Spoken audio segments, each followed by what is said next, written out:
Man on the Moon is quite a silly book. It's about when Bob goes on the moon and he says there's no such thing of aliens when there is. He's a clever man and he really a little bit silly. He has a really special job. His job is to clean the moon. We just look at the pictures. I can read a little bit of it. Some long words make me hard to read. They were definitely not the dream class in September, a class of 28 Year 2 children with a poor attitude to reading and writing, mainly due to low levels of achievement and not a positive experience to literacy. Well, when we started the book, The Man on the Moon, I didn't actually show them the book for 3 days. So we started with a picture and lots of inquiry, what do we think is happening, and using questions, looking at question words and how we ask questions and how we answer questions. So it was a big basis on speaking and listening, how we speak, how we talk in full sentences, how it's polite to ask questions and general manners, as well as the actual backbone of the literacy. The illustrations are so real and they pull the children in. And I think the thing that the children like the best is the reality of Bob being this very normal man who lives in his house, he gets up and he has his breakfast.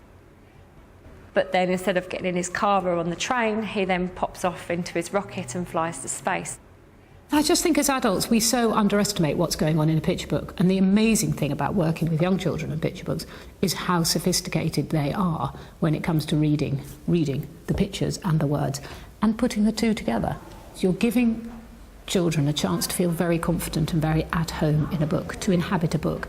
How do we know we like books if we've never felt comfortable with one? If all we're going to do is feel that we may not be able to read those dancing little black things on the page, that's very alienating. Stories are told in so many ways. Stories are told by what you bring to them. No story is a flat thing which is the same for everybody. We all respond differently. And then the words tell us what the author wants us to read, though that may not be the only story he wants to tell. Some people say that aliens are responsible for much of the rubbish, but Bob knows that's not true. There's no such things as aliens.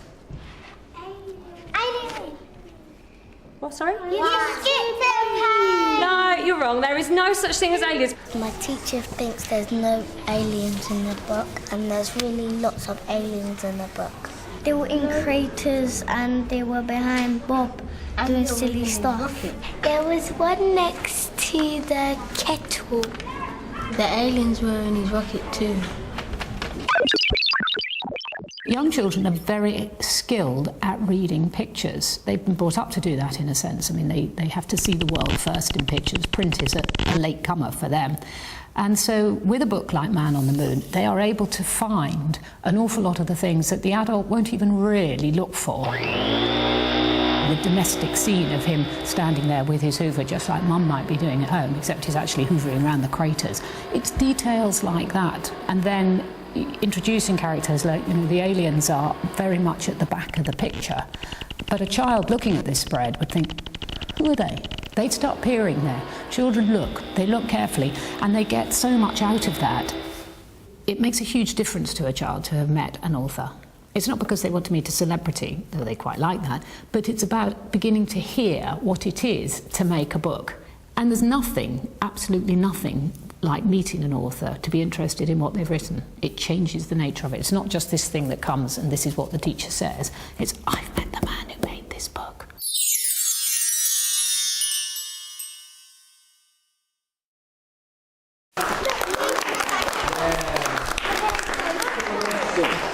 You know who I am then? Yes, I'm Simon Barton, and I'm an illustrator, and I illustrate picture books. Now, do you all like picture books? Yeah. I think I'm trying to please myself. I mean, that's how I came up with the idea for The Man on the Moon. But I think a good thing about being an illustrator is you can sort of keep hold of it, and you've got a good excuse to be young, really. But I don't intentionally think, yes, I'm catering to for a 7-year-old or a 6-year-old or a 10-year-old. I just do whatever I think you've got to just do whatever comes out, and then the publishers will tell you if it's any good or not, if it can be used for something or not. I've got a list here of all the things I've done in the last year or two, all the different subjects. I've drawn spacemen, I've drawn pirates, good fun. I've drawn a person who was made completely out of snow. I've drawn aliens, as you've probably seen, rockets, as you've seen. I've drawn sprouts that can juggle. I've drawn sausages with legs. I've done all sorts of things. Sometimes, so I can get everything right, so I can get all the details right and the expression right and the way a figure would move, sometimes I have to even take photographs of myself so that I can get the details. And look at these photographs. There's me. I've got slightly longer hair, sitting in my house, trying to mimic the pose of Bob. So I can use some of, and even though it isn't exactly the same, I can use some of the folds and some of the expressions and the knife and the fork and the plate, and so I can just see how it looks, and then I sort of adapt it. And there's another one. Let's have a look. That's not very good. What a daft face! And sometimes I look very stupid. And when I go into the shop, when I go into Boots to get my photographs developed, they look at me. Oh, there's that funny man who's getting the funny photographs developed. But that's what I have to do. I don't always do that, but sometimes I do. By 12:30, it's time to eat. Bob goes to his rocket ship to fetch his lunch box. Usually this contains 2 sandwiches, either cheese or peanut butter, an apple, and some chocolate-covered nuts. Can I ask you something? Yes. You see what you put in the food? Is that your favourite food? I don't like cakes very much, but I quite like crisps. Some people say that aliens are responsible for much of the rubbish. But Bob knows that that's not true.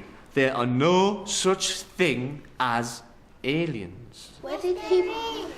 Yes, there is. I think we know that there are aliens. And we can see them, I think, in this picture here. Somewhere. Go there. Up here, yes. And there's 3. It's 3 aliens. And one of them is pointing to the Earth, isn't he? Now, what do you think he's saying to his friends? The last one. Just go and go in the earth and destroy it. Yeah. Well, I just think Bob is so wrapped up in the moon. He loves it so much and he knows everything about it, but he just misses the point of things. He's a lovely chap, you know, very nice, and he can do anything for you, but he doesn't quite get the point of it, really. I quite often look out to my class and think, have they got little ears sticking out? They do have a resemblance to children, so maybe the children see themselves as the aliens. All I know, they are just a wonderful image in the book that just attracts the children in and make them want to know why, or who, or in their case, why I can't see them. So he says that there's no such thing as aliens. Yes, definitely there are aliens. And now I know because I painted this picture and I can remember doing it. So I know that they're definitely aliens. 1, 2, 3. And they look a bit mischievous, don't they? They look a bit. Do you think do they look nice or do they look scary? No. You can read the words and then there's almost a sort of subplot going on, and also trying to make the children feel that they're special because they notice some of the things that are happening which aren't in the words. If my finger touches an alien, then I want you to shout out alien. But I know you won't because there aren't any. So I'll be very surprised if you shout out alien, but we'll have a go, okay? Do you know what you have to do? Yeah. Right. So I'll put my finger there. This is a hand. See, it's a hand, and there's some rope there, and there's a suitcase and coming over there. Oh, yes, there's an alien. I forgot about that one. Yes, there is an alien. Yes, of course. There's one alien in this picture. No. So, more time. I'll give you the big benefit of the doubt. One more time. Coming up here, and there's the... No. Oh, I forgot about him as well. 2 aliens. Right, let's turn over to the next one. There's no more. You're all wrong. One last time, then. There's a picture on the wall and a little flute whistle thing and a football. That's not an alien. Not an alien. Not an alien. No aliens. No aliens. It's a very clever adult who doesn't feel they have to point everything out so that the child can then build a relationship. And in a sense, in this book, the aliens are the children. So for the children to see them is completely appropriate. I mean, Bob spends his life with these other adults. He spends his life with the men from the moon, and he spends his life looking after the space tourists, and he gives them lessons and all the rest of it. If he doesn't see the aliens, which he appears not to, or not think of them as aliens, then that's absolutely delightful if the adult introducing the book doesn't see them too. And then there's a collusion of adults, but much more importantly, there's a collusion of aliens and children. Seeing the children with Simon Bartram today really made it all come alive, and it put it into context for them, and not all children actually know the process that goes behind the book or thinks that the people are real and that they're just normal people, and it sets that sight of achievement for them, thinking maybe I could be an author, maybe I could be an illustrator. My name is Hajar and I like Simon Bartram's book. Can I read the story? Have you written him a letter? Yes. Dear Mr. Bartram, how do you drink your tea? Why did you call the man on the moon Bob? Is your job fun? From Hajar. Dear Mr. Bartram, I like the man on the moon. What do you think about yourself? Where do you get your ideas from Zainab? Dear Mr. Bartram, I like Bob. What do you like to eat from Sean? It doesn't matter whether you can write 2 pages of the highest standard or whether you are still writing a sentence, that every child feels included, and I think that's what this has done. It's really brought inclusion to a great big sort of pot and mixed it all up together. And by doing that and the children thinking, I enjoy this, they're not worried about whether they can do it because they just want to. And I think that's been the biggest thing. It's not about, oh, I can only write 10 words. It's, I really want to say this, how can I write it? And that has been absolutely overwhelming to see that happen. Obviously, I don't want to produce a class of children that can't read and write, but the biggest part of it is they need to enjoy literacy, they need to enjoy books, they need to enjoy writing, they need to understand that it's a form of communication and that they need to have that to instill them for life. And realising that literacy isn't just about words, that it's about pictures, it's about communicating. How we talk to each other is all about literacy. You can flog your heart out teaching at the front of that classroom, but if the children aren't interested, it's a complete waste of time.